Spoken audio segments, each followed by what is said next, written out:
Let me get away from this bluff wall for a minute. They can get it in there, huh? No, they can get it.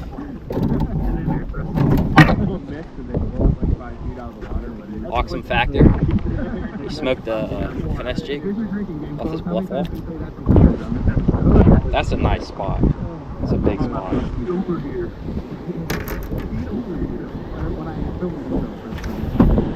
Where you have a huge lake level drop for a number of years, which means it's going to suck for a while as well. But grass, so that's why. And now let's go back to these lakes. Lake Lanier, okay, Lake Hartwell, Lake Norman, you know, Lake Murray, which it's going to get there with those fish. Alabama bass are in there.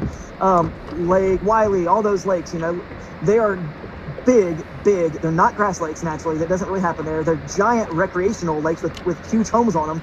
So if grass even showed up there, they are sprayed. They're not going to let it happen one bit. So what did we do? I don't know if we intentionally did it, but the striped fishermen, someone did it. Blueback herring, you know, got put in there, and they spread, and now we've created an artificial ocean. Bringing me back to this Alabama bass. Guess what? Black bass species happens to be the best at feeding in an open water environment like an ocean. Alabama bass. So now that's why it happened to quote again. I don't want anyone to get the wrong idea. You shouldn't move these fish around at all. But we got lucky in that it quote unquote worked out because grass was never going to be allowed in those lakes. They're too dominated by the homeowners association or whatever. You know, they're not going to let it happen. The only way is to give you a little bit of an edge already before you've even gotten to the lake. So, another fat spot. But yeah, grass. Like Zola McSmalls. Grass. This is what they've done in a lot of like outcompeted the largemouth in Lake Norman. So. But the example for smallmouth, who outcompeted whatever warm water fish dominated, pike or whatever it was, the Susquehanna, you hardly can catch any other black bass species but smallmouth in the Susquehanna, or they're just loaded. That's how much it can just take over. And how quick can this Alabama bass take over? I'll tell you how quick. 10 years ago, approximately, I could be off a little bit, there wasn't an Alabama bass in Lake Norman. Right now, it's 80%, 20% Alabama bass. And not by hybridization like they would do with the smallmouth. They'll eliminate the smallmouth by hybridizing with them, and then eventually there's just all mutts, like I said. But there's certain situations that maybe the smallmouth can hold their own, like the Flint River for shoal bass in Georgia. Just so you know, the Alabama bass are in there, and the unfortunately spotted bass, which again the wrong ones in terms of getting big, are in there too. But the blessing is that shoal bass are so good at their habitat, living in the shoals and the whitewater and whatnot, that the Alabama bass have more taken over the largemouth and outcompeted the largemouth out of the slower sections in those rivers in between the rapids and the shoals where the largemouth used to live, right? The habitat.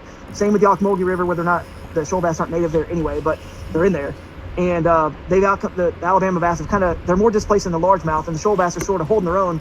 But it doesn't matter, because over time you're going to get Alabama spawning with a shoal bass, and that becomes a 50-50, you know what I mean? And then that genetics it's never appears. And what's going to happen on that lake in Texas they just made, or it's about to open soon, and it's going to be one of the next big trophy lakes. But it's only going to last for so long, because here's why. It's called the trophic upsurge, and this gets into this answer, Bailey. But you guys got to understand, there's something called the trophic upsurge, and that means there's so many. You just got your teeth, you know. And when I pulled out there and that happened, it was like light switch, you know. I mean, and it just so happened I pulled up to 2 trees. I caught a couple more keepers later in the day after that. But it was on some stuff that I kind of had actually where I was actually headed to before I caught the good ones on that first day. But it was just a matter of running by the right tree. You know, I never caught a fish off the same tree each day.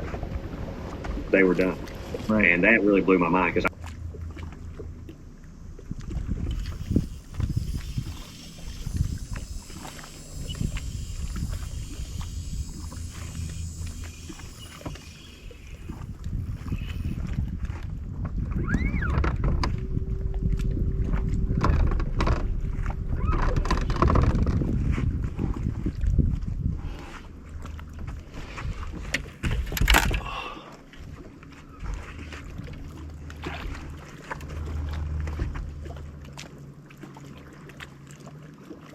That little spot.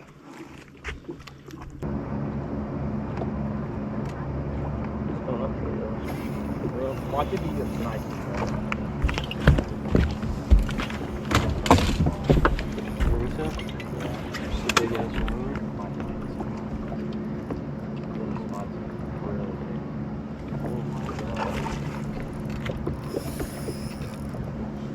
Okay, I got that on GoPro. Let's go.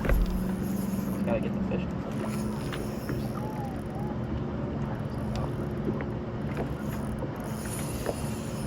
Buddy's just dogging me. Well, it is a big fish.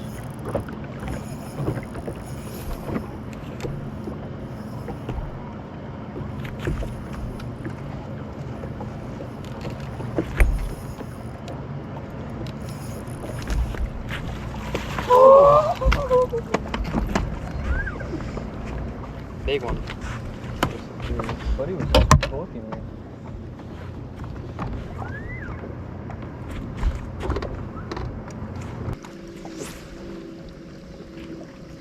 Fish. Oh yeah.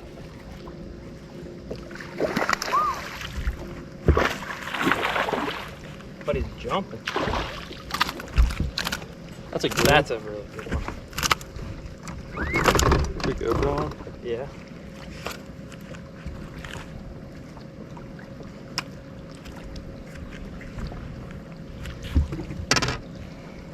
Two and a half. Sure about my blood bit red.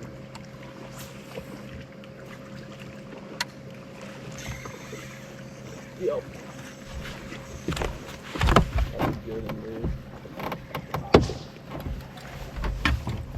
It's a bass with a big one though.